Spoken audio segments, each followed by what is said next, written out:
Et ils sont toujours là les canards. Hein. Le dernier sprint avant Ugo Ride. Oh, Lars van der Haar, magnifique, vous avez vu? Il prend tous les risques, Mathieu Van Der Poel. Ah, il est capable de se foutre en l'air. Hein. Quel spectacle ahurissant Ils encore. sont complètement fous. Wout van Aert et Mathieu Van Der Poel ont pris des risques insensés à 2 semaines du mondial. Ça t'appelle et ton saut tous les lundis soirs. 20h sur Instagram. C'est bac à sable.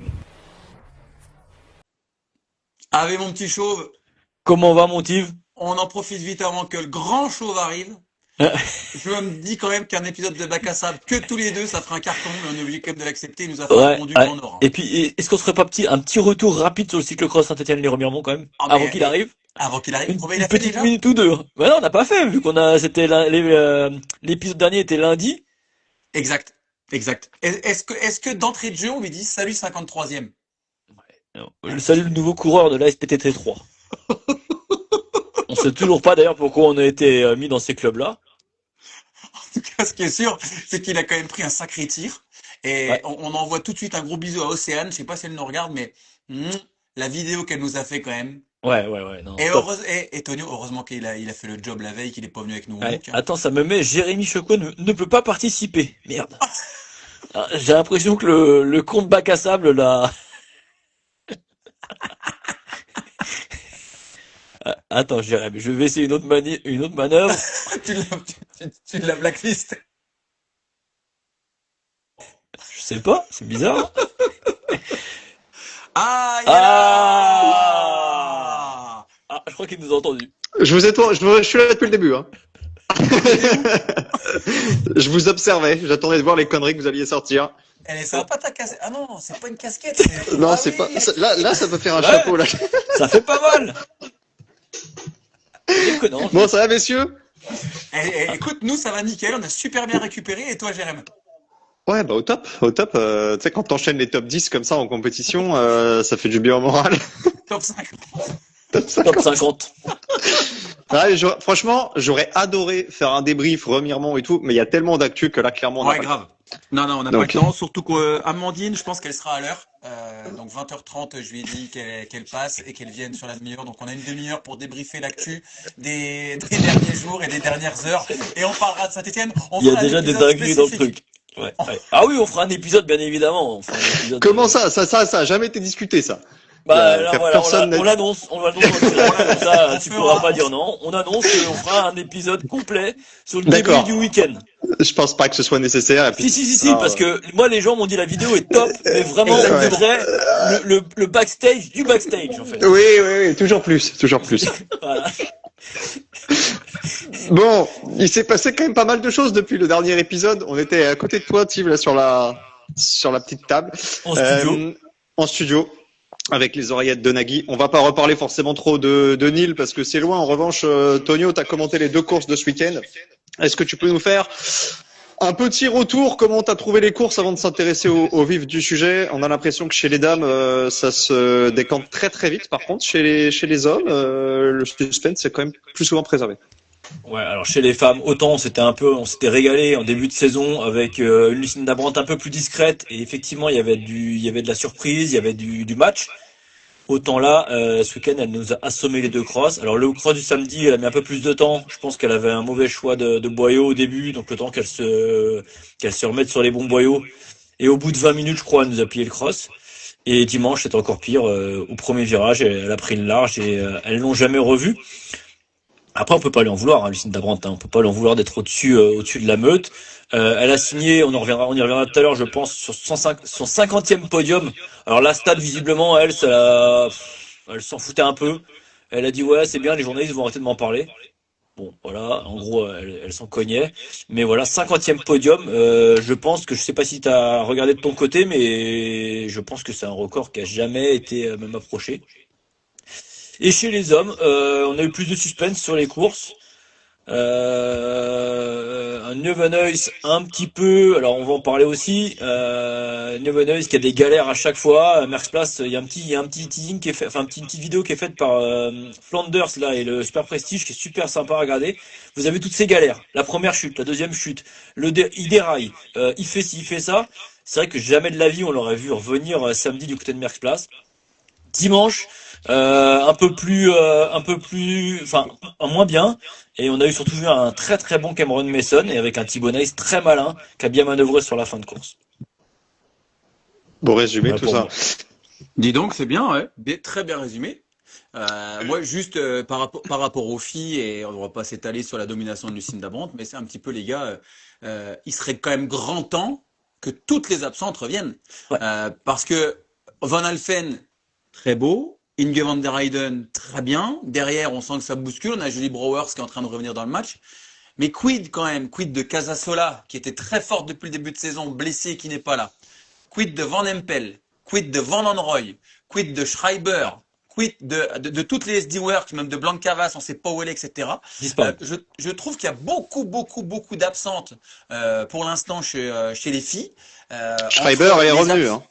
Ouais, non mais elle est revenue, c'est un cross de reprise, mais elle est pas revenue. Là, je trouve que là, la Coupe du Monde va démarrer dimanche à Tabor. Je sais pas ce que vous en pensez, vous les gars, mais j'ai l'impression que c'est une autre saison qui démarre. Il va y avoir le retour de Van Anrooy. J'espère qu'on va retrouver Van Empel assez rapidement. J'espère aussi qu'Alvarado va communiquer aussi un petit peu sur son retour. Mais non, là pour moi, il y a quand même énormément d'absentes. Et c'est aussi pour ça que Lucinda Brandt domine à ce point-là. Ouais, on parle de Van Empel là dans les commentaires. Elle est en Espagne visiblement. Alors Van Empel, elle est pas censée être en Espagne à cette période de l'année. Hein. Qu'on ne dise Non. pas qu'elle est en train de préparer la saison de route, vu la saison de route qu'elle a faite en 2025. Hein. On est sûr de ça? Elle a roulé? Bon, je pense que si Lucas nous dit que c'est le cas, il a dû voir Oui, tes non, mais images ou des Strava. Moi, je m'étais noté un peu dans le conduit. Moi, je suis plutôt inquiet quand même sur le cas Van Empel, quoi. Ah ben, on est tous complètement. inquiets pour Van Empel. Parce que la saison de route, c'était une catastrophe. Là, la reprise, c'était pas non plus la Van Empel de folie. On nous dit qu'elle est malade, elle court plus, mais là, on n'a plus de nouvelles. Qu'est-ce qu'elle a comme maladie, en fait? C'est parce qu'elle a pas eu simplement une petite bronchite ou un truc comme ça. Sinon, elle serait revenue déjà. Ça fait maintenant 15 jours qu'elle est pas là. Elle a bâché au Copenberg. On est le 17, donc ça fait exactement 16 15 jours. jours. Ouais. Ouais, non, Ouais, mais, apparemment, elle est avec Verdon Scott en Espagne. Alors, c'est pareil, hein, Verdon Scott, on l'a pas trop vu non plus, mais c'est moins gênant entre guillemets vu que c'est un moins grand nom. Mais Non, bon, Van non, Empel, mais on va pas faire un paragraphe sur elle à chaque fois, mais bon, tant qu'elle sera pas là, ce sera difficile de savoir où elle en est. Par contre, Steve, qu'est-ce que t'en penses toi des 50 podiums de Lucinda Brandt? Alors elle veut le balayer vite. Ça reste quand même un exploit monumental. Est-ce qu'on mesure bien tout ce que ça signifie? Ça veut dire que sur les 50 dernières courses, donc depuis janvier 2024, elle n'a pas été une fois en dehors du podium. Et en 2024, ce qui a brisé la série, c'est une 4e place en Coupe du Monde. ouais, alors les statistiques, les chiffres, tout ça, c'est toujours intéressant, mais quand on est athlète, on n'y pense pas forcément, hein. Chaque course, on a envie de donner le meilleur de soi-même, on a envie de gagner, on a envie de s'imposer. C'est une athlète qui a jamais de coup de moins bien, de toute façon, donc elle fait preuve d'une régularité incroyable. Mais pour être totalement transparent, moi aussi, je m'en cogne complètement qu'elle ait réalisé 50 podiums d'affilée. Euh, Moi, je m'inquiéterais plutôt si j'étais ses adversaires. Parce que je trouve en tout cas qu'elle est très très forte physiquement. Je trouve que techniquement, il y a des progrès, mais je trouve que sur certains crosses, elle est jouable. Donc j'attends le retour voilà, de Van Empel, de Van Anrooy, il y a Puck Peters là effectivement, cycliste, tifosi cycliste qui nous en parle, pour franchement pour l'enlever de ce podium, parce que pour moi, elle est plus que jouable. Sans aucun problème. Mais à quand une Lucinda Brandt qui va prendre un vrai tir? Je pense qu'on le verra jamais. Parce que c'est une vraie athlète qui est très régulière, qui a de la bouteille, qui a du volume, qui sait encaisser les courses. Et je pense que jusqu'à la fin de saison, elle sera à ce niveau-là. T'entends plus, Jérém? Pardon, T'es j'avais muté. désactivé le micro. Pardon. Tonio, on n'avait pas prévu d'en parler tout de suite, mais on fait aussi une page retour parce que Van Anrooy a annoncé qu'elle serait présente la semaine prochaine. On commence à y voir un petit peu plus clair ça et là. Alors ouais, elle a annoncé du côté de Tabor, mais dans quel état de forme? Regardez, Schreiber est revenu. Bon, Schreiber a été malade, apparemment elle a eu le Covid, plus les bronches prises. Mais c'était pas la grande Marie Schreiber qu'on a vue ce week-end du côté de Hamme non plus. Donc j'attends de voir. Et tout à l'heure vous me dites oui, qui pour battre. Enfin là, je vois pas honnêtement quelqu'un aller toquer Brandt du côté de Tabor. honnêtement. Alors, sauf si Shirin Van Anrooy nous fait mentir, et je le souhaite aussi pour qu'on ait du suspense. Mais vu ce qu'on a vu le week-end dernier avec Lucinda Brandt, surtout dimanche, mais dimanche, au premier virage, elle a viré en tête. Là, par contre, elle avait les bons boyaux, la bonne pression, et c'était ciao pantin. Hein. Ils l'ont jamais revue, ils l'ont jamais inquiété. Elle s'est vraiment baladée. Elle a fait quelques petites erreurs techniques, mais voilà, bon, elles en ont toutes fait de toute façon vu les conditions. Mais après, je rejoins aussi Steve sur le fait que pour l'instant, elle a pas mis comme ça, si tu veux, d'avant. Enfin, elle a pas entre guillemets ridiculisé les grands noms en fait. Sans dénigrer le niveau des autres. Attention, hein, Van Alphen c'est très costaud, Ah non, mais Van c'est der clair. Heyden aussi. Mais on n'a pas eu, si tu veux, pour l'instant, de gros matchs avec les cadors, quoi. Mais les cadors ne sont pas là de toute façon. Donc, Mais est-ce que les cadors vont revenir? c'est la question que je me pose. Je commence à me poser. Attention, quand même, le retour d'Alvarado, on n'a pas de date, mais ça a fait pour voir si c'était pareil. On n'avait aucune info. Et la dernière déclaration des frères Rodolphe, c'était pour l'instant, il n'y a pas de date, machin. Et la semaine dernière, le jeudi, on a un truc sur les réseaux sociaux, Anne-Marie Worst va courir. Donc tant mieux pour elle. Mais voilà, et de toute façon, c'est pareil. Toutes ces concurrentes qui vont revenir, alors Puck Peters, elle a fait une très très grosse saison. On ne sait pas comment elle va revenir et dans quelle optique elle va faire du cyclocross. Alvarado, elle va revenir d'une blessure. Elle n'a pas couru depuis un petit moment. Je veux dire, il va falloir un moment aussi pour se remettre un peu dedans. Et on est déjà mi-novembre. On est déjà mi-novembre. Exactement. Après, il y a quand même hein, ce décalage, encore une fois, on va pas revenir sur le podcast numéro 1 ou 2 où on parlait de ce décalage de Coupe du Monde qui fait que ça commence seulement, finalement, là, la première partie de saison, pour moi, c'est dimanche. C'est j'ai envie de dire, on bascule, deuxième partie de saison, et c'est là seulement qu'arrive la Coupe du Monde. Donc tout ce qui a été fait auparavant, et je pense que ce sera peut-être un débrief qu'on se fera fin janvier, début février, les gars. Euh, on a toujours l'habitude de parler de fraîcheur. Est-ce que du côté d'Alvarado, est-ce que du côté de Van Anrooy, est-ce que du côté de Van Empel, on s'est pas dit, de toute façon, une saison de cross, ça se joue aussi sur la fraîcheur. Ouais. Et Brandt, avec son volume, est capable, elle, de tenir plus la saison et d'être moins, si tu veux, à 110%. Elle est tout le temps à 100%. Et t'as les autres, ils sont à 80, 90, alors elles courent pas. Et boum, elles arrivent à un coup à 110. Je sais pas. Il y a Ouais, mais hâte de voir. est-ce qu'on peut raisonner comme ça avec des coureuses qui n'ont pas couru finalement? Non, mais non, mais Là, je suis de ton ce avis, que, Tonio. ce que tu dis, je suis d'accord avec toi. On peut tenter ce coup-là, d'arriver plus tard sur la fraîcheur. Ok, ça peut se tenter. Mais c'est des coureuses qui n'ont pas couru. Alors certaines étaient blessées, d'autres blessées plutôt un peu psychologiquement. Donc je sais pas. Vous parlez tout à l'heure de Cata Blancavas qui a disparu depuis les Europes. C'est vrai. Elle a parcouru. Alors vous allez me dire c'était il y a pas longtemps, mais il y a quand même eu 3 crosses depuis. On n'a pas de nouvelles. Jérém, toi qui suis quand même le cyclisme féminin, j'imagine que tu as des contacts. Qu'est-ce que je sais pas, toutes ces absentes là. Écoute, Maintenant que tu fais du cross, tu peux en parler. non, mais écoute, on essaye, pour rien vous cacher, on essaye d'avoir quelqu'un de chez SD Works en invité pour les prochaines semaines, soit Marie Schreiber, soit Sanne Korn, ce serait pas mal. Alors après, en français, c'est vrai que c'est pas forcément leur langue de prédilection, mais ce serait bien qu'on en sache un petit peu plus sur ce qui se passe chez SD Works. Alors Schreiber, son retour, moi je l'ai trouvé quand même bon, même si elle a bloqué le dérailleur dans les dernières lignes droites, qu'elle a fini à pied sur une mauvaise note, elle fait quand même 4 de ses courses de reprise. Par contre, là où il y avait un problème, c'était avec Blancavas, parce que Blancavas, on l'a pas vu depuis les Europes, mais même aux Europes, on l'a vu un tour. Et quand tu te rappelles du pédigré de Blancavas, il y a quelques années, elle jouait avec les Van Empel, les Pieterse, etc., pour aller jouer des titres de championne du monde chez les espoirs. Donc, pour une fille qui a quand même confirmé sur la route, qui a gagné une étape sur le Tour de France, qui a des bonnes prédispositions au sprint, qui a encore gagné cette année en World Tour, sur le Tour de Romandie notamment, je suis assez étonné. Maintenant, je suis étonné globalement de voir que toutes les reines de la discipline, entre guillemets, soient absentes. Quand on parle d'Alvarado, de Vos, de Pieterse, de Van Anrooy, elles ont toutes des super raisons et tant mieux, ça profite à celles qui sont là, mais ça fait quand même bizarre de se dire ouais ok, Brandt elle a gagné là et là, mais il faut mettre un bémol. Moi j'ai pas envie de mettre de bémol et je me dis que Alvarado, Vos et toute compagnie, là, toutes celles qui vont revenir, ils offrent moins de garanties. Et le mondial est loin encore, mais il va quand même falloir s'affoler parce que c'est dans 2 mois.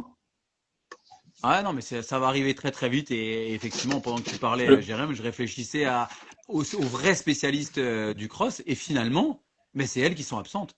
Lucinda Brand, c'est peut-être elle qui a fait la plus grosse saison route justement et qui est là depuis le début de saison. Donc ouais, où sont nos spécialistes on verra ce que ça donne. Allez, encore un petit mot de ce week-end sur Eurosport. On parlera de la Coupe de France dans quelques minutes. On parlera notamment de Chanel, fils, pas de Steve Chanel, mais de Caliste, qui a fait des belles courses. T'as mal lu le conduc. Tu fais CTRL F, tu tapes Chanel et tu vas voir qu'il y a une occurrence. Faut qu'on parle quand même de deux garçons qui ont marqué ce week-end. Alors pas Thibaunace, parce que Thibaunace, on en a parlé à tort et à travers. Il nous a encore refait un petit peu un week-end à la Thibaunace. Nivenois, qui est toujours là, qui est régulier. Est-ce que c'est lui finalement le patron en l'absence de Van Der Poel et Van Aert? En tout cas sur les dernières saisons, je pense que Tonio ne me contredira pas.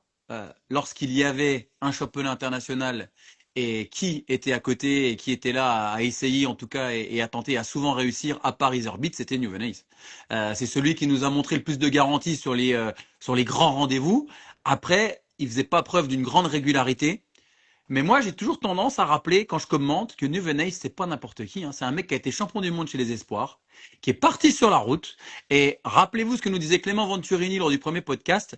Quand tu fais plus de cross pendant 2-3 saisons, tu mets quasiment autant de temps avant de revenir. C'était les mêmes mots de Joris, Delbov, etc.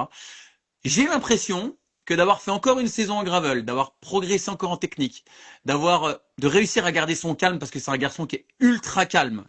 Il sortira jamais de ses gonds à la Iserbyt, Ryan Camp, enfin bref. Franchement, je trouve qu'il fait une saison pour l'instant assez incroyable.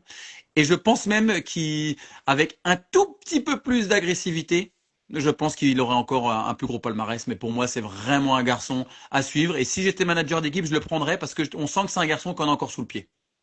Là, il nous fait une petite passe décisive, là. Si j'étais chez Powell, par exemple, je sais pas si on va en parler. C'était pas prévu d'en parler, Steve, parce que déjà on est en retard. C'est sorti partout. Donc, bon, on est en retard. Embraye.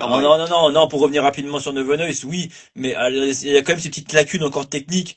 On l'a vu tomber encore à Merckx-Place, plusieurs est embêté. J'ai l'impression qu'il a pas vraiment la chance avec lui en ce moment. En tout cas, du côté de Merckx-Place, il s'impose quand même, et il l'a dit en interview, j'ai retrouvé mes bonnes jambes. Alors, il les a peut-être perdu du côté du championnat d'Europe où il a été assez transparent. C'est vrai que à la jambe, pour l'instant, je pense que c'est l'un des plus réguliers. Si on enlève les Europes où il s'est un petit peu foiré, je pense que Nivenois est le plus régulier. Et pour en revenir assez rapidement, du coup, sur l'équipe ou le patron d'équipe, vous avez très certainement lu dans la presse une éventuelle fusion. Alors il y aurait deux sons de cloche. Il y a d'un côté la Powells qui chercherait à remplacer déjà Eli Iserbyt, mais pas temporairement, parce qu'Eli Iserbyt, vous savez, a aussi parlé d'une future fin de carrière peut-être. Mais il y a aussi un côté où l'équipe Ridley ne trouve pas de co-sponsor. Voilà, donc à savoir que les deux équipes roulent sur la même marque de vélo, en l'occurrence Ridley. Donc il y aurait des bruits de couloir comme quoi les deux équipes pourraient être amenées à fusionner. Alors rien n'est fait. Le patron de la Powell a dit que c'était encore un très très loin. Mais quand même, moi, je me méfierais quand même, voilà, peut-être d'un petit mouvement au niveau du 1er janvier, parce que c'est assez loin, mais c'est tout proche. Alors après, je sais plus comment ça fonctionne exactement, les équipes, s'ils sont équipe cross ou équipe machin, ça se dit, tu faut peut-être nous renseigner. Mais moi, voilà, je serais pas étonné qu'il y ait du mouvement quand même assez rapidement. On voit, et je pense qu'on voulait en parler de Van Tourenhout, on voit un Van Tourenhout pour moi qui est complètement paumé depuis qu'Iserbyt est pas. Je sais pas ce que vous en pensez. Moi, je le trouve transparent. Il est là. Il n'y a pas d'agressivité. Habituellement, on a tendance de le voir faire des gros départs, attendre des lits, toujours se chercher derrière où est Eli et tout. Là, ce week-end, on l'a pas vu. On l'a pas vu clairement. Mais maintenant, est-ce que Nivenois pourrait remplacer un Eli Iserbyt? Ils auront jamais la même complicité, voilà. Mais en tout cas, du côté de la Powells, visiblement, on chercherait déjà à remplacer Eli Iserbyt. Mais là où je suis d'accord avec toi, Tonio, c'est suite à quand on voit Michael Van Tourenhout déjà au championnat d'Europe s'agacer. Et encore une fois, le même signe de la tête, non. Quand il y a Ryan Camp qui tombe devant lui et qui peut pas l'éviter, c'est pas de la faute de Ryan Camp. Il est là, il s'agace. On sent que c'est un Michael Van Tourenhout, certainement. Je pense qu'il commence à être un petit peu seul dans son coin, peut-être moins de parties de plaisir à être sur les courses sans son pote Eli. Les reconnaissances sont peut-être pas pareilles. Et puis, faut dire ce qu'il y a. Il écrase pas la concurrence comme on l'avait finalement peut-être espéré en début de saison. Donc, pour moi, effectivement, Nivenois pourrait être une sacrée recrue pour une recrue pour la Powells à la place d'Iserbyt parce que c'est un vrai bon client. Quid de l'équipe Ridley qui a quand même été montée pour lui avec Richard Gronendal en directeur sportif, Oui, il y a avec du monde en Philippe plus là-bas. Herbst et avec Dan Sutt. Donc voilà, à voir comment ça se passe. Un dernier mot, messieurs, sur Cameron Mason. Cameron Mason qui a fait qui était pas si loin que ça de Thibonnet. Ça s'est joué au sprint, qui avait déjà fait un très bon Koppenberg Cross. On le voit par intermittence. Qu'est-ce qui lui manque pour être plus régulièrement à la bagarre avec les meilleurs et jusqu'où est-ce que vous le voyez aller? Pour moi, il lui manque de la caisse. J'ai regardé cette année sur route, 18 jours de course sur route. Il court pas. Alors, il est quand même maintenant chez Alpecin Développement. On le rappellera sur route également. Est-ce qu'il va courir un petit peu plus? Mais est-ce que c'est pas trop tard? Il a quand même 25 ans. Mais je pense qu'il lui manque de la caisse certainement pour trouver de la régularité. Alors après, on sait qu'en plus c'est un coureur qui a aussi fait pas mal de VTT et qui aime bien comme les parcours assez techniques, assez rapides. Là, on l'a vu du côté de Hameux. Il se baladait avec Thibaut Nice. C'est pas le plus régulier de toute façon, hein. C'est un peu notre Lawrence Wick bis, pardon. Mais je pense qu'il lui manque un peu de caisse pour pouvoir être plus régulier en tout cas et peut-être passer un petit cap. Mais maintenant, il a quand même 25 ans, donc est-ce qu'il n'est pas trop tard? Ouais, un petit peu de caisse et puis un petit peu de confiance parce que techniquement, honnêtement, sur les deux crosses là que tu as commenté, Tonio, moi je l'ai trouvé très très bon. Techniquement, c'est un vrai pilote hein, sur la boue machin. J'ai l'impression qu'il a quand même franchi un cap malgré tout sur ses départs. Il est quand même bien meilleur que les 2-3 dernières années où il partait au-delà de la 20e et il nous faisait une Tom Pidcock à remonter petit à petit. Donc il a progressé dans ses départs, donc il est mieux. Ouais, 25 ans. Voilà, il faut pas traîner. Faut plus traîner. Il faut faire une belle petite saison sur route avec une trentaine de jours pour progresser. Mais moi, c'est un coureur un petit peu à l'image de New Venice, hein. Ça, c'est des coureurs qui sont passés un petit peu sous les radars lorsqu'ils étaient jeunes, ou alors ils ont eu des parcours différents. Mais Mason, maintenant, il habite en Belgique. Il est dans une équipe belge. Il est chez Alpecin Développement. Et on connaît chez Alpecin la qualité des managers et des différents entraîneurs pour amener les athlètes au très haut niveau. Donc Mason, évidemment, à regarder et à observer dans les prochaines semaines et les prochains mois. Excellent. Voilà pour le débrief du week-end en Belgique. On va parler maintenant de ce qui s'est passé en France, Steve. Alors, sur le conduct, si tu as bien lu, j'ai fait un débrief assez rapide. J'attends de toi que tu développes. Sparfel Impérial, 2 courses, 2 victoires. Chanel, jamais de chat, un week-end comme les autres. Qu'est-ce que t'en penses? Ah, vu que je n'étais pas à Kelnuck, déjà pour commencer, je ne peux pas correctement vous débriefer, mais effectivement, on a un Aubin Sparfel qui a 4 sur 4 et qui a, comme d'habitude, éclaboussé de toute sa classe, un circuit difficile, rendu glissant et très physique parce que Un beau chantier, hein. ça avait l'air d'être un beau petit chantier, mais bon, il faut passer par là aussi. Donc Aubin a réalisé un très très gros week-end. On aura une pensée évidemment pour l'un de nos invités, David Menu, qui se fait opérer. Je crois que c'est demain ou ce soir. Non, Mario c'était cet après-midi. Qui s'est fait opérer à Nantes, voilà, suite à sa blessure à la main de samedi. Donc on pense bien fort à lui, évidemment. Et puis Chanel Pachat, écoute, j'étais pas sur place non plus. J'ai pas forcément pu débriefer non plus avec lui correctement par téléphone. Mais écoute, apparemment, oui, Pachat. Voilà. C'est bien résumé. Comme son père à Roubaix il y a quelques années, qu'est-ce que tu veux? Ça doit être héréditaire. Le débrief des dames, parce qu'on va voir Amandine Muller dans 5 minutes maintenant. Amandine Muller qui a gagné le samedi, qui a fait 2 le dimanche, mais le dimanche, il y avait une concurrence de poids. Il y avait Amandine Fouquenet, Tonio, Amandine Fouquenet, qui avait couru la veille en Belgique, qui a fait la route et qui a gagné quand même. On l'avait pas vu venir celle-là, et d'ailleurs j'avais pas spécialement vu ça le matin parce qu'elle avait mis un petit post sur les réseaux en disant qu'elle était sur la route, donc j'aurais pu le voir, mais je l'ai pas vu pour tout vous dire. On l'a vu qu'elle était pas partante à Hameux, et pour moi et Louis-Pierre on s'est dit elle fait l'impasse. Et en fin de live du côté de Hameux, Louis-Pierre me dit non en fait Amandine elle a pas fait l'impasse, elle a Kelnuck. Alors je me dis, je regarde un petit peu, je réfléchis 2 minutes. Effectivement, le samedi du côté du Super Prestige, elle venait défendre son podium, donc prendre ses points. Et on aurait pu se poser la question de pourquoi faire le trajet et aller en Bretagne. Mais alors la question, on a trouvé assez vite la réponse. Et j'ai vu une interview tout à l'heure passer. Amandine avait très envie de courir une dernière fois avec le maillot Arkea chez elle en Bretagne. Elle avait très envie de courir du côté de Kelnuck. Donc c'est pour ça, elle a fait le voyage samedi soir. Elle est arrivée tardivement en Bretagne dans la nuit. Elle a dit dans l'interview, j'avais tout préparé, tout était prêt, on a mangé, on s'est couché de bonne heure. Ça lui a permis de courir une dernière fois du côté de Kelnuck avec le maillot Arkea. avec ce maillot aussi de championne de France, elle a dit, même si le maillot, elle pourra le retrouver du côté de Troyes. Et puis ensuite, elle a dit qu'elle allait avoir de toute façon quelques jours de repos du côté de chez elle en Bretagne et qu'elle repartait de la Bretagne pour Tabor en avion. Donc voilà. Donc ça s'entendait sur le truc. C'est vrai que voilà, ça faisait un petit peu de fatigue. Et puis notons aussi une chose qu'elle a dit pendant l'interview qui était plutôt intéressante, c'est que Amandine a beaucoup couru en Belgique depuis le début de saison, mais elle a dit dans l'interview qu'elle faisait l'aller-retour à tous les week-ends en fait. C'est pas comme Hélène Clausel, pardon, qu'on a eu aussi dans le podcast et qui nous a dit qu'elle, par contre, vivait maintenant là-haut complètement. Amandine, c'est une donnée qui va être à prendre en compte. Je sais pas si elle va encore le faire beaucoup, encore tout l'hiver, ou si elle va recourir un petit peu en France, mais pour l'instant, visiblement, elle fait l'aller-retour tous les week-ends.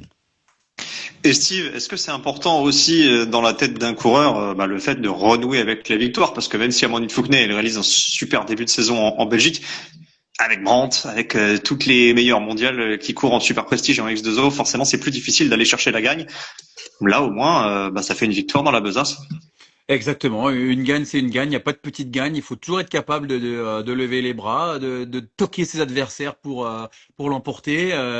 Non, ça fait évidemment du bien, juste avant un déplacement à Tabor sur un circuit physique, qui se rapproche un petit peu de Kellnuck en termes de dénivelé, même la composition du circuit avec une grande montée, ensuite une belle descente et on remonte un petit peu, donc... très très bon choix et puis surtout très bon choix d'avoir quand même fait le super prestige. Elle est placée au classement général. Il y a beaucoup d'oseille à l'arrivée. Il y a des bons points. Je pense que c'est le meilleur moyen aussi peut-être sur la période entre Noël et Nouvel An ou si là il y a une place qui se libère, de montrer. Attendez, regardez, je suis là au super prestige. Je suis tant et tant. Donc on rappelle qu'elle court avec le maillot de championne de France sur les épaules. Donc un petit bain de foule à la maison avec le maillot de championne de France. Voilà, c'est le copain qui s'est tapé la route et bien joué. Sur un beau circuit en plus. Exactement, il faut être une machine pour gagner là-bas. Il y a qu'un seul circuit qui est plus beau en France, c'est celui de Saint-Étienne, les Remiremont, mais bon, il faut pas se faire bloquer Exactement. au départ par Anthony Nicolas, sinon après tu fais au-delà du top 50. Tonio, Oh, quelle arnaque!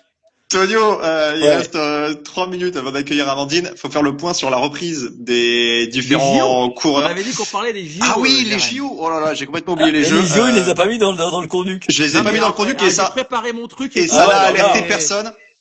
Alors, le programme de Léo Visio est sorti, on va vous le laisser le consulter sur Twitter. Il y a des rumeurs sur Van der Poel, mais effectivement, le plus important, c'est les jeux, parce qu'on a beaucoup entendu parler des jeux, comme quoi les principales fédérations de sport de glace, le ski, etc., s'opposaient à l'entrée du cyclocross dans le calendrier olympique. Alors du coup, Steve, t'as passé le week-end à passer des coups de fil. Tonio aussi, t'as cherché des infos.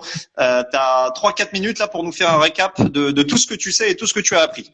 Alors, aucun problème pour vous faire un petit récap. Je vais essayer d'être assez clair. Alors, il y a eu une communication la semaine dernière sur les différentes fédérations internationales des sports de glace, le ski, le bobsleigh, le curling, bref, toutes des fédérations internationales qui ont tout simplement communiqué sur le fait qu'ils ne voyaient pas d'un bon œil l'arrivée des différentes disciplines aux prochains Jeux Olympiques de 2030, à savoir le cyclocross, mais également le cross à pied.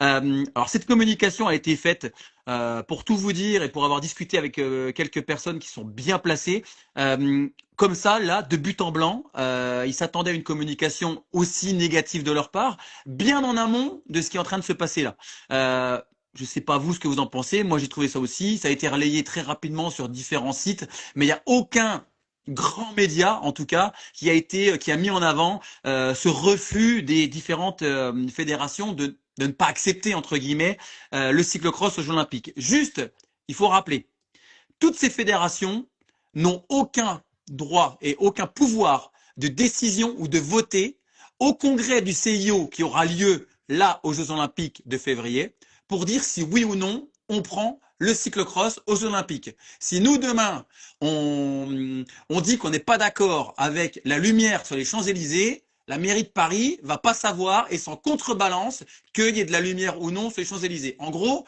c'est juste un buzz qui a été fait. Ils ont donné leur avis. D'ailleurs, il y a beaucoup de choses qui circulent sur les Jeux Olympiques de 2030.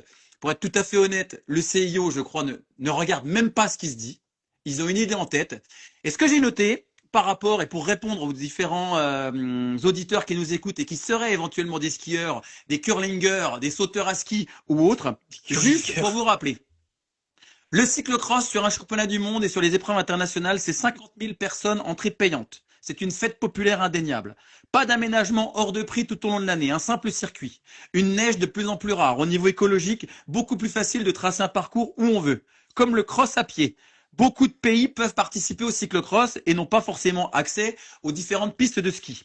Alors évidemment, tout ça, l'UCI qui veut, lui, intégrer le cyclocross aux Jeux Olympiques a toutes ces données et va mettre en avant au sein du CIO pourquoi il faut intégrer le cyclocross aux prochains Jeux Olympiques. N'ayez aucune crainte, n'ayez aucune crainte. Tout est dans les rails.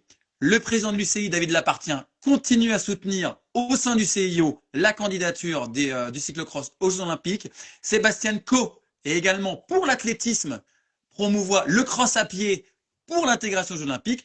Juste, si le cross à pied comme le cyclocross vient aux Jeux Olympiques, il pourrait y avoir par exemple des Africains au départ des Jeux Olympiques, chose qui n'a quasiment jamais eu lieu sur les sports de neige et de glace. Donc voilà, soyez optimistes. En tout cas, du côté des instances et de toutes les personnes que j'ai au téléphone, tout le monde reste sur la même ligne de conduite. C'est le CIO qui décide et c'est pas les différentes fédérations de sport de glace qui, eux, ont un petit peu peur qu'une part du gâteau qui se partage, forcément, aille à la concurrence. Merci pour ce point complet, Steve. Tonio, tu vas pouvoir ajouter Amandine dès lors qu'elle se connecte. Et Ouais, parce que je Steve, pouvais rien ajouter sur Non. Ah non, là vraiment. Non, mon team, il a important fait de rappeler un donc boulot exceptionnel. que la décision finale, Steve, sera communiquée pendant les Jeux de Cortina. Exactement, il y aura un petit peu comme chaque événement mondial, hein, des différents congrès. Et effectivement, sur les Jeux de Cortina, il y aura un vote, une discussion pour intégrer ou non les Jeux Olympiques, le cyclocross aux Jeux Olympiques 2030, tout comme le cross à pied. Donc voilà. A priori, Sébastien Coe et David Lapartien.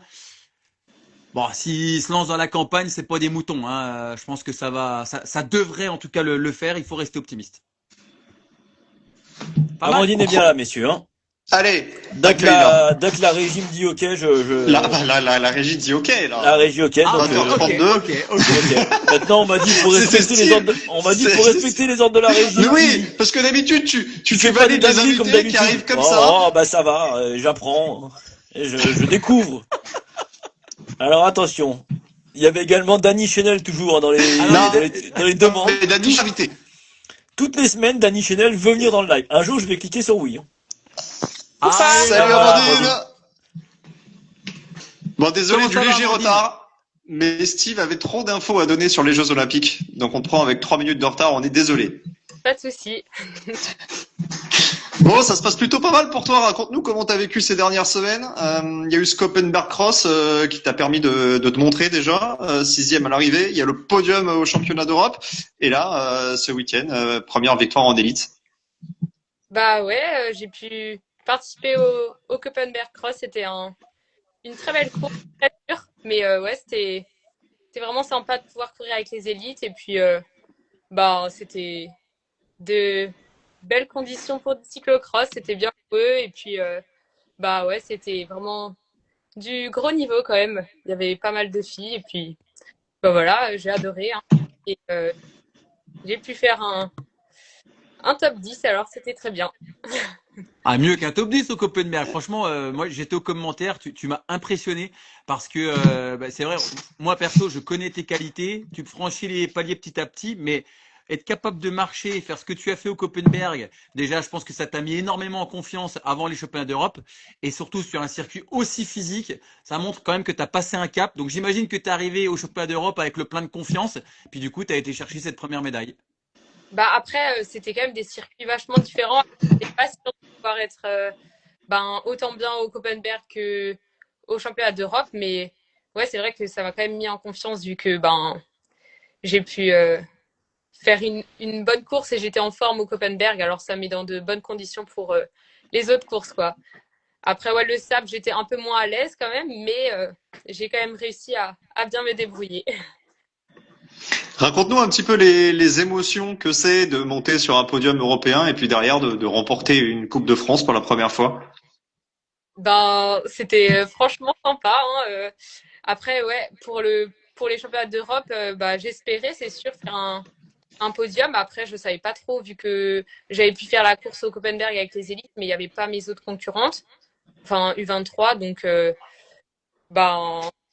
j'étais pas certaine de bien réussir, mais au final, la course était top. En plus, il y a eu de la course à pied et j'aime bien ça, donc voilà. Et après, pour la Coupe de France, c'est sûr que j'espérais gagner, mais c'était pas certain. Et puis, je suis très contente, quoi. C'était la première fois de ma vie que je gagnais en Coupe de France cyclocross. Et tu sais que gagner à Kelnuck, il n'y a que les bons qui gagnent là-bas. C'était sûr, ça. C'était évident. Surtout quand c'est dur et bien glissant et très technique comme ça, il faut vraiment être très très fort. Donc, Je crois que c'était plus chantier ce week-end que quand t'as gagné, hein, Steve. Ouais, Oh, c'est sûr, mais c'est si. pas grave. Non, mais c'était juste pour rappeler qu'il avait gagné. Amandine, on est toujours en début de saison. On a coutume de demander à nos invités un petit peu leur programme et leurs objectifs de cette année. Est-ce que toi, tu as une vision d'ici la fin de saison? C'est sûr que j'aimerais bien performer au championnat de France et au championnat du monde. Donc voilà, ça c'est les gros objectifs. Après, c'est sûr que j'ai envie de faire des bonnes courses aussi aux différentes Coupes du Monde, mais c'est surtout des courses de préparation, je pense, pour les championnats. Du coup, semaine prochaine, je fais Tabor, ensuite Flamanville. Après, vu que je suis leader pour la Coupe de France, j'aurais bien aimé faire, mais au final, on a déjà tout organisé pour aller à Namur. Donc, je vais participer à la Coupe du Monde de Namur, que j'adore aussi, hein, bien sûr. Donc, c'est très bien. Et après, il y aura Coxide et Anvers. Ensuite, il y aura Dendermonde, Zonhoven. Enfin, voilà, les différentes Coupes du Monde en fonction des sélections aussi. Et voilà. Non, sacré programme, mais avoue que Namur, c'est moins bien que Kelnuck. Hein. Ça, c'est J'ai l'impression qu'on a le débat toutes les semaines. Tonio, tu nous as mis quelques questions de côté. On les prendra en rafale tout à l'heure. Amandine, on n'a jamais eu autant de questions depuis qu'on a lancé Bac à Sable sur Instagram. Donc Tonio, C'est on vrai. a sélectionné 5 ou 6. On fera ça dans les 10 dernières minutes. On nous a aussi pas mal demandé en préparant cette émission s'il était prévu que tu continues le cross dans les années futures. Et je voulais savoir où tu en étais de ta situation contractuelle. Puisque tu cours avec AG sur la route, là tu es chez AS Bike, mais tu es dans l'équipe belge AG Insurance. Est-ce que tu vas prolonger chez eux et est-ce que tu as un deal à long terme pour faire la route et le cyclocross? c'est sûr que j'ai envie de continuer le cyclocross. Hein. J'adore toutes les disciplines, aussi le vélo, mais je pense que le cross, quand même, je veux pas arrêter, quoi. Et sinon, j'ai encore 1 an de contrat la saison prochaine sur route avec AG Insurance, mais toujours en développement. Et pour le moment, j'ai pas un contrat plus long, donc on verra en fonction de la saison prochaine. Et, euh, et voilà, hein, j'espère pouvoir faire aussi quelques courses de VTT, mais ça dépendra du programme. Et ouais, le cyclocross, ça reste toujours dans mes plans. En tout cas, moi, je me permets, Jérém, pour compléter ta question, c'est que j'ai pas mal échangé avec Guillaume, le manager de Ice Bike, qui m'expliquait vraiment qu'il avait 2 pépites qui en plus s'entendaient super bien. En l'occurrence Célia et toi. Est-ce que tu peux nous raconter un petit peu comment ça se passe la cohabitation entre toi et Célia, avec les projecteurs qui sont peut-être plus vers Célia justement, et toi la copine qui est là, qui malgré tout a ce caractère pour la bousculer, puis qui a aussi envie de faire sa place. En tout cas, lui il me dit que franchement vous êtes une super bande de copines toutes les deux.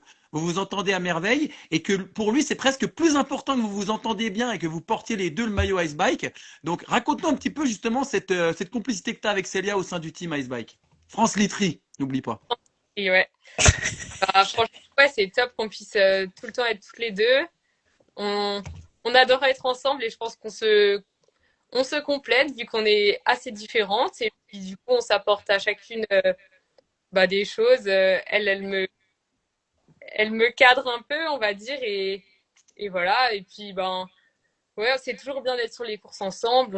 On a maintenant un peu notre routine, on est toujours bien organisé. Et puis, c'est toujours bien. On s'échauffe à la même horaire, on mange en même temps, on fait tout en même temps pendant les week-ends de course. Donc, c'est encore plus motivant d'être toujours à deux. Et puis, en plus, vu qu'on s'entend trop bien, c'est toujours trop bien de faire toute la routine ensemble, quoi, d'avant-course. Et puis, ouais, c'est important de se soutenir pour ensuite performer sur les courses. On se donne des petits tips et puis voilà, c'est toujours bien, quoi. Et c'est quoi la qualité qu'a Célia et que tu aimerais avoir? Et à ton avis, quelle est la qualité que tu as et elle aimerait avoir? Hum, je sais pas trop. Bah, elle, la qualité, c'est qu'elle est vraiment, ben, elle sait ce qu'elle fait, elle est organisée hein, quand même sur comment va se passer la course et tout. Du coup, moi, elle me met dans la course, quoi. Elle me cadre, ouais. Et puis moi, bah, je la fais rigoler, donc, donc voilà. On veut une blague. On veut une blague, Amandine, on veut une blague. Ah non, quel lourd. Là, il y avait d'ailleurs une question là-dessus, on peut rebondir dessus. Bon, il y avait une question c'est Bourg Adrien qui avait posé la question. Il avait dit caché du grand public par Célia. Moi, je suis pas tout à fait d'accord. Je Non pense pas plus. que tu sois caché. Mais comment tu le prends? Est-ce que tu le vis bien? Est-ce que ça t'enlève de la pression aussi? Comment tu vis justement cette situation? Vous êtes toutes les deux, vous êtes visiblement très proches. Mais comment tu vis toi cette situation? Bah, je vis bien, hein. Célia, c'est vraiment une championne, alors ça ne me dérange pas, quoi, d'être toujours battue. On m'a dit à Kelnuck au micro que j'ai fait 13 fois deuxième derrière elle, alors en Coupe de France. Mais non, va, c'est sûr que, bah, voilà, c'est comme ça. Moi, maintenant, j'ai appris à faire deuxième.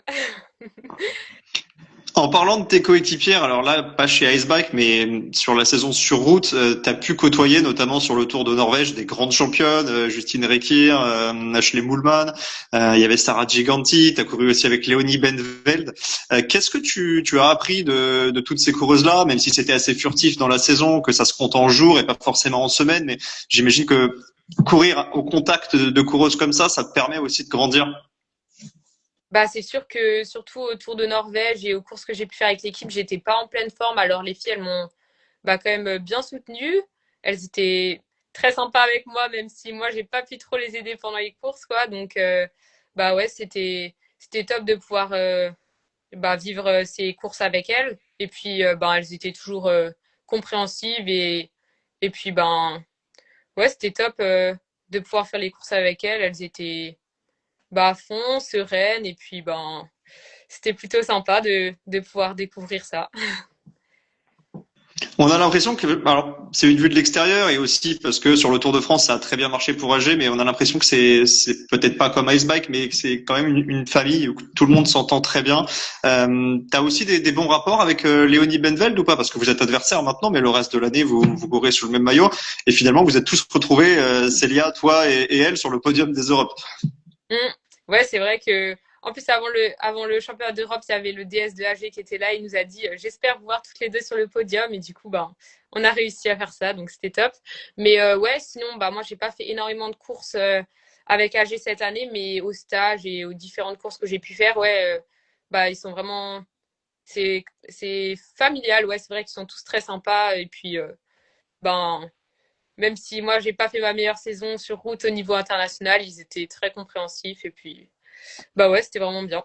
Et ils te laissent carte blanche un petit peu comme Célia pour essayer de conjuguer les deux et ils sont pas là à te dire écoute Icebike que tu fais encore 1 ou 2 ans et après on te prend vraiment avec nous sur la route où il y a un vrai équilibre pour avoir discuté avec Stéphane Delcourt à la FDJ Suez et donc avec Guillaume voilà c'est en bonne intelligence pour le bien de l'athlète parce que l'athlète il a envie et de faire de la route pour progresser en cross et de faire du cross pour progresser en route hein. C'est hyper complémentaire. Est-ce que toi, tu as senti que chez eux, il y avait une possibilité de combiner vraiment les deux disciplines pour t'amener au plus haut niveau ou bah, à un moment donné, il faudra peut-être que tu fasses un choix?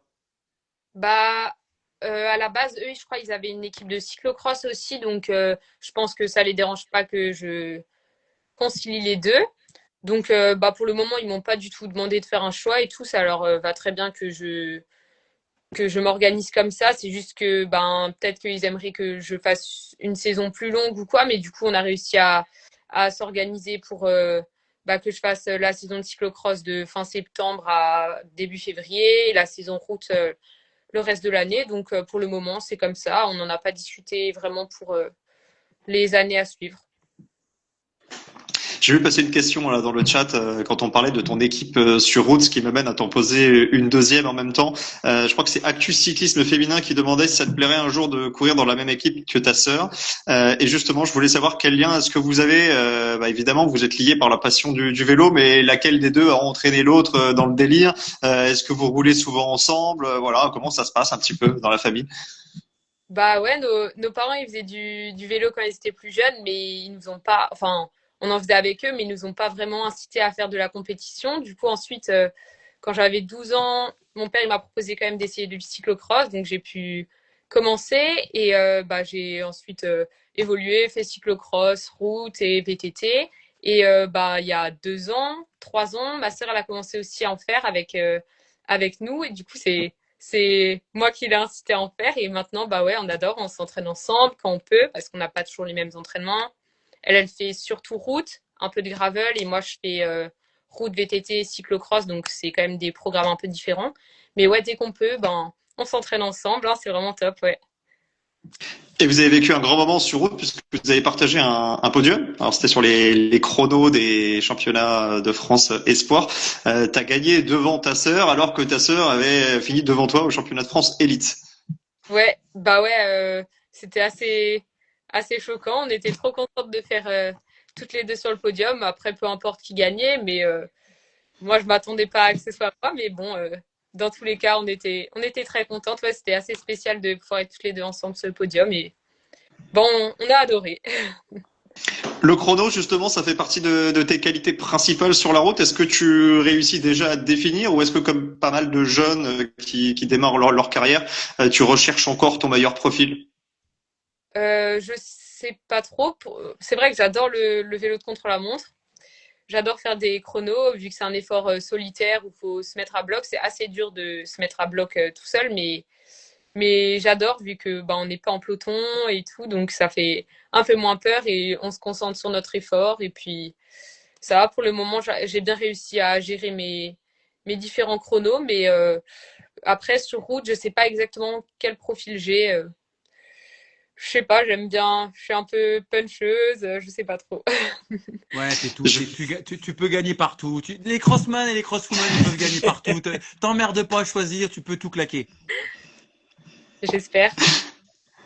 Tonio, tu vas pouvoir lancer tes questions. Je vais quand même essayer Ouais. de relayer une qui est passée il y a un petit moment. La course de tes rêves. Alors, je sais pas si c'était en cyclocross, sur route, peu importe, en fait, ce que tu veux. Est-ce qu'il y en a une que tu as cochée dans ton calendrier en te disant celle-là, avant la fin de ma carrière, je vais à tout prix la gagner? En cyclocross, c'est vrai que j'adore Namur quand même, hein. Désolée Kelnuck. Non, ouais, bien. Après sur route, il y a plein d'autres courses que j'aimerais bien faire, mais le Tour de France, c'est sympa aussi, hein. Et puis, voilà, hein, je sais pas, plein de courses. Les Flandres, Tour des Flandres. C'est vrai que c'est plutôt très chouette, hein. Namur, qui on le rappelle, sera championnat du monde, je le rabâche à chaque fois, mais championnat du monde 2030. Hein. Ouais. On a l'impression qu'il a claqué Namur, Tonio, mais il l'a jamais fait, je crois bien. C'est quand même une bonne date. 2030, c'est un peu loin, mais pas trop. On dit ça, je dis rien. Et justement, Oui, tu veux Amandine, parler est-ce quoi? que... Des jeux? Non, non, non, Non, non, non, non, non, non. non, non, de Namur. Moi, Ah moi, non? je dis Ouais. toujours que un titre de champion du monde, c'est bien évidemment énorme, mais je dis toujours que celui qui va être champion du monde à Namur, ça sera quelque chose pour moi. Un peu différent. Tellement le circuit est dur et tellement le circuit est mythique pour moi, je trouve que championnat du monde, là, je pense que je vais être le plus saucé de tout championnat du monde que je vais avoir fait, ça va être Namur. Je sais pas pourquoi. Bah, si tu sais Bon. pas, on peut pas savoir à ta place. Bon, vas-y, Non. enchaîne sur les questions parce qu'il y en a un paquet qu'il faut qu'on transmette. Ouais, les questions, il y en a un paquet, effectivement. Donc, j'avais déjà posé celle de tout à l'heure d'Adrien. Il y a Ultras Parfait qui avait posé une question. Comment arrives-tu à gérer les trois disciplines route, VTT et cyclocross? Et penses-tu que tu devras faire un choix? Pour le moment, j'ai pu encore faire les trois, mais c'est vrai que je pense que si je veux vraiment performer sur une ou deux disciplines, il faudra que j'en laisse une de côté. Mais pour le moment, j'avais plus orienté route et cyclocross, mais j'ai quand même fait plus de VTT cette année presque. Donc, ben, pour le moment, j'arrive bien à concilier les trois. Un peu, j'ai un peu fait les Coupes de France et puis après sur route, j'ai fait les courses avec AG. L'année prochaine, j'espère pouvoir encore faire un peu de VTT, mais ensuite on verra vers quoi je me dirige. Ok. On avait la question d'Aurélien Kaiser. Quel est ton rituel d'avant-course? Es-tu superstitieuse? Oui, je pense que je suis un peu superstitieuse. Après, pas trop, mais il y a certaines choses où je me dis que si je fais pas comme d'habitude, ça va pas bien se passer ou quoi. Mais sinon, mon rituel, bah, je prends un gâteau sport 1 heure avant la course et je prends une pâte de fruits sur le home trainer et un gel pendant la course. Voilà. Sinon, je sais pas. On écoute de la musique aussi avec Célia. Et voilà. Steve, Et le c'était quoi ton rituel, toi, avant Kemnock? Ah. Et justement, c'est la seule course où il n'y a pas eu de rituel. Hein. Il y a eu des rituels pendant 15 ans et puis le jour-là, de toute façon, je le gagnerai pas. Fuck, pas de rituel. Donc, il n'y avait pas de, il y a pas eu de rituel à Kelnuck. Ah, il y a un Alors, commentaire. Le chignon, on nous dit dans les commentaires. C'est peut-être quelqu'un qui te connaît, parce que j'ai vu que ça t'avait fait rire. refasse une dizaine de fois mon chignon avant le départ parce que sinon, ah, bah, ça, enfin, ça c'est de la superstition, donc. oui. Et nous, Ah, il y avant en avait- Saint-Etienne, les Remiremont, on n'a pas eu ce problème, Tonio. Le Non, non, chignon, c'est vrai qu'au niveau du chignon, on a jamais ce problème-là. On met le casque et ça va. Ça se fait tout seul.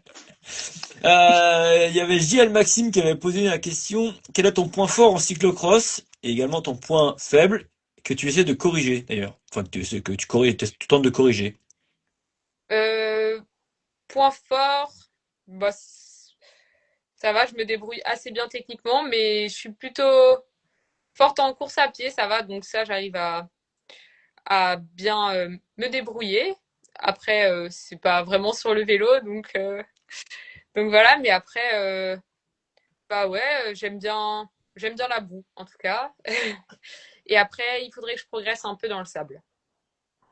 Ah, ça, c'est vrai que c'est un petit peu tous les Français hein, qui nous quand même nous disent chaque fois qu'ils vont faire un petit tour à l'international en Belgique, aux Pays-Bas, qu'il y a un vrai problème dans le sable. Mais après, c'est sûr que ça se travaille tout petit et essayer d'aller acquérir, faire des stages pour acquérir cette technique un petit peu particulière. Mais tu t'en es quand même bien sorti à Middelkerk, qui est encore Coxy. Tu fais Zonhoven cette année ou pas? Je me rappelle plus. Tu l'as dit tout à l'heure. Ouais, je fais Zonoven normalement, le 4 janvier. Ouais, 4 janvier, ouais, c'est dans le planning avec Tonio, hein, on sera au commentaire Eurosport. Et il y a Hofstad aussi la veille, je sais pas si tu fais Hofstad le 22 ou le 23 décembre, mais il y a deux, trois cyclocross quand même qui sont très très sablonneux. Hofstad, tu ne l'as jamais fait parce que je pense que tu étais en école de vélo quand on l'a fait. Elle Mais, était peut-être pas née même, hein, ouais, t'étais je peut-être même pense. pas né. Mais c'est un vrai circuit aussi avec beaucoup beaucoup de sable, assez technique. Donc j'ai l'impression que ça revient un petit peu là, tous ces bacs à sable. On a vu aussi le week-end dernier, il fallait bien passer le bac à sable du côté de Ham. Donc ouais, je pense il faut travailler cette matière, c'est particulier. Ouais. Ouais, je pense que c'est important. En Belgique, il y a quand même beaucoup de cross avec du sable, donc vaut mieux être performant. Mike nous avait posé la question, quel est ton modèle sur route et en cyclocross? Euh, bah, Un Français. par pitié, dis pas Steve Chenel. non, j'aurais dit bah Puck, j'aime bien parce qu'elle arrive à faire les trois. Et puis après, Casablanca aussi, j'aime beaucoup. Puisqu'elles arrivent à faire les trois disciplines. Et puis, ben, ouais, elles sont inspirantes. Hein.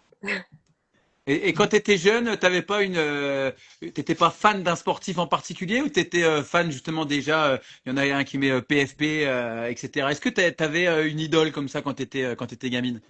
Ben, j'ai commencé assez tard le vélo quand même, donc je connaissais pas tellement les personnes, donc non, j'avais pas vraiment d'idole, mais oui, Pauline Ferrand-Prévot, c'est quand même quelqu'un, quoi. On a Maxence là qui nous demande, t'as parlé tout à l'heure de ton avant-course avec Célia Géry, que vous écoutiez pas mal de musique. On demande ta playlist, tes 2-3 sons du moment. Très variable. On est expert de tout, alors ça change tout le temps.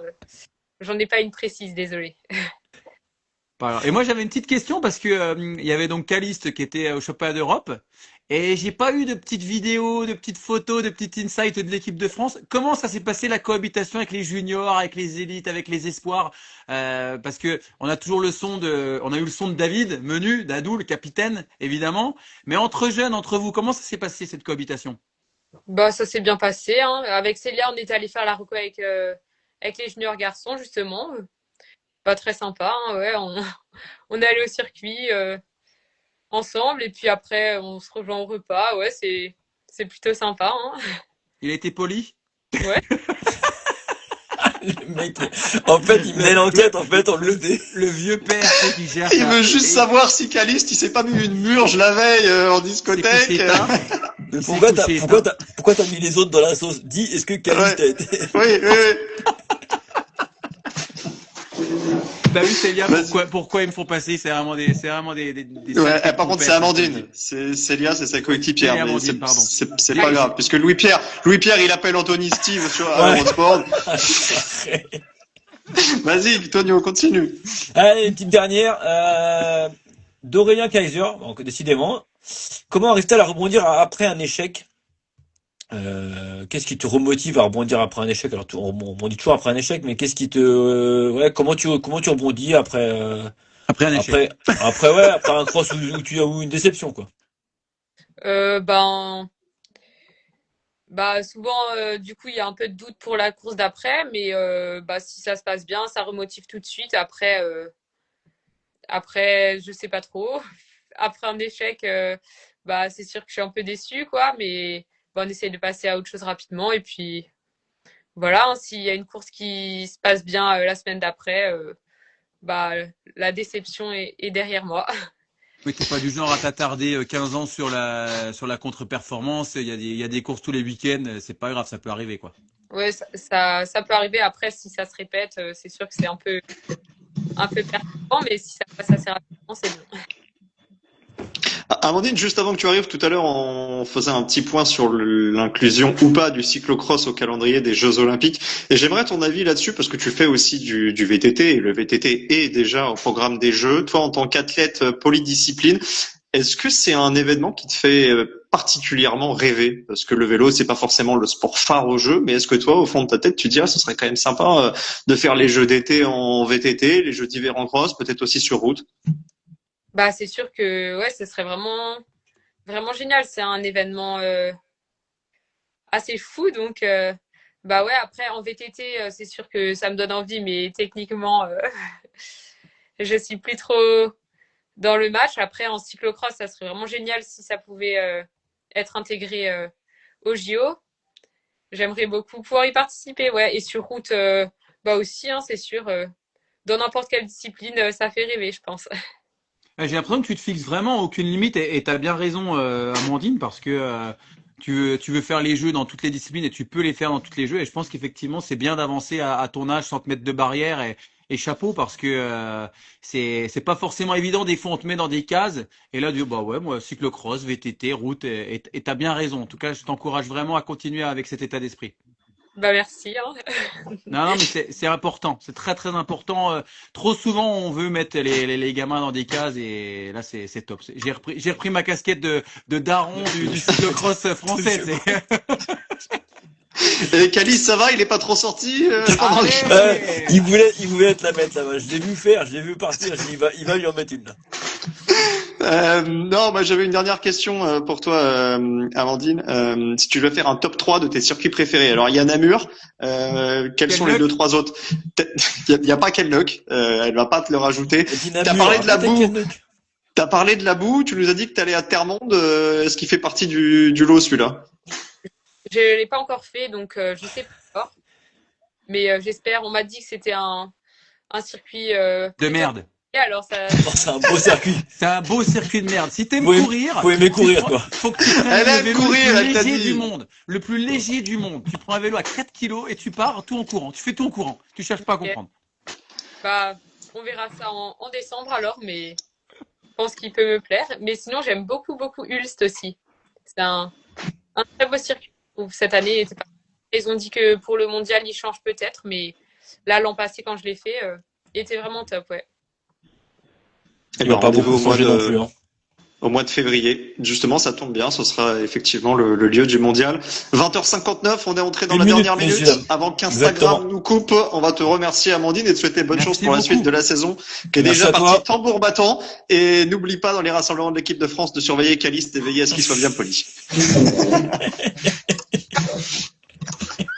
Merci beaucoup, Amandine. Merci Amandine. Merci beaucoup Amandine, merci Steve, merci Tonio et à la semaine prochaine. À lundi prochain.